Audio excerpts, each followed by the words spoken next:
Back in 2017, news broke about a cyber attack that was so massive, it just completely shattered every record we had. And this wasn't just your average data breach. It was a total, absolute compromise. So today, we're going to dissect the anatomy of history's biggest hack, a story that has become one of the most important and honestly terrifying case studies in cybersecurity. 3 billion. Just let that number sink in for a second. That's how many user accounts were compromised in the Yahoo breach. To put that in perspective, that's like having a digital file for almost half the people on planet Earth. It is, to this day, the single largest data breach ever recorded. You know, for most companies, that's a nightmare scenario, a what if. But for Yahoo, this wasn't a hypothetical. It was their reality. Every name, every email, every password, all of it just gone. It really makes you wonder, what are the real consequences when a digital giant suffers a complete and total collapse of its security? Okay, so here's how we're going to tackle this. First, we'll look at the bigger picture, this rising tide of cyber threats. Then, we're diving deep into the Yahoo hack itself, piece by piece. After that, we'll look at the billion-dollar fallout, see how this wasn't just a one-off thing, and finally, pull out the lessons that matter for all of us. You see, the thing about the Yahoo breach is that it didn't just happen in a vacuum. It wasn't some random lightning strike from a clear blue sky. No, it was a symptom of a much, much larger problem, a storm that had been gathering for years. And just look at this acceleration. I mean, the data shows that breaches in the US jumped by a staggering 68% in just 1 year. This isn't about a few isolated incidents anymore. We're talking about a systemic, rapidly growing threat. And that growing threat brings us right to the epicenter of our story. So let's get into it. Let's really dig into the anatomy of the Yahoo hack and see exactly how something this catastrophic could even happen. This timeline is it's mind-boggling. But you know what the most shocking part is? It's not just the insane size of the breaches, it's the delay. The world didn't find out about the biggest hack in history until a full 3 years after it happened. 3 years. So how did they even get in? Well, the 2014 breach, which we have more details on, didn't start with some crazy, complex Hollywood-style hacking. Nope. It started with one of the oldest tricks in the book, a really well-crafted, deceptive email sent to just the right Yahoo employee. And the attack was chillingly simple. One click on a bad link. That's literally all it took to get a foothold. From there, the hacker installed a secret backdoor and then just walked out with a copy of the crown jewels, the entire user database. But believe it or not, it gets worse. The hackers didn't just steal the database of passwords, they figured out how to basically mint their own digital master keys. They used these things called forged cookies that let them waltz right past the login screen and into user accounts as if they own them. And this isn't just some theory. This is coming straight from Yahoo's own Chief Information Security Officer at the time, Bob Lord. He confirmed it. This technique gave the intruders access to accounts without needing a password at all. It was a complete system failure. And here is where the motive really starts to snap into focus. This wasn't just about money or causing chaos. The U.S. Department of Justice later indicted Russian intelligence officers for directing this whole thing.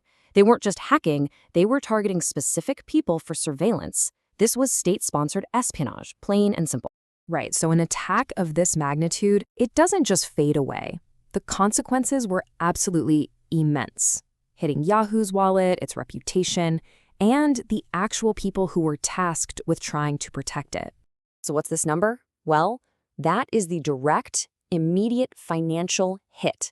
See, Verizon was in the middle of buying Yahoo when all this came out. And once they found out, you better believe they demanded a discount.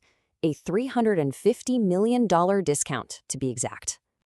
And the fallout wasn't just financial. It got incredibly personal.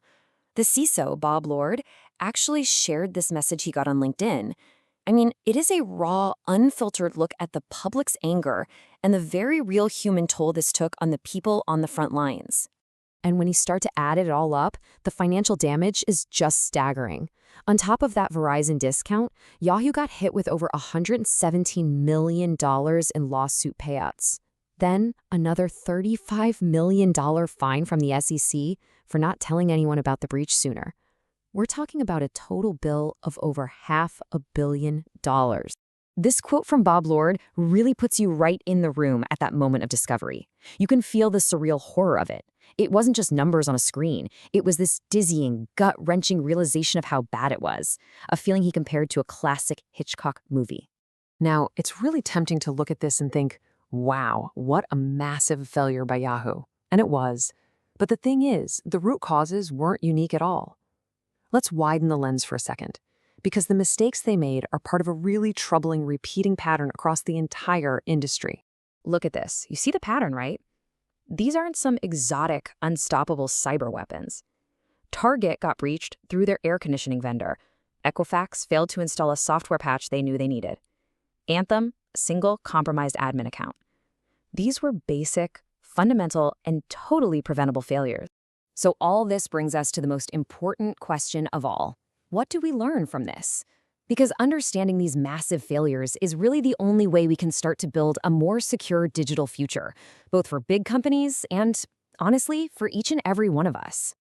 And it really comes down to two very different paths. On one side, you've got the path of failure, using old, weak password protection, hiding breaches, and just not funding security. But on the other side, you've got the path of resilience, strong, modern encryption, being open and transparent, and using powerful defenses like multi-factor authentication. The contrast is pretty stark. And this is the part that's all about you. Because look, you can't control what a company does, but you can control your own security. Turn on multi-factor authentication everywhere you possibly can. Use a password manager so every password you have is unique and strong. These simple steps, they create a really powerful shield against the fallout from the next big breach. And after seeing how a breach of this insane magnitude could go completely undetected for years, it just raises one final, deeply unsettling question about the world we live in right now.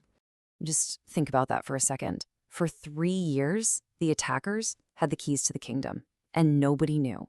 It's a sobering reminder that in the world of cybersecurity, the biggest threat is very often the one you can't see coming. It really makes you think, doesn't it?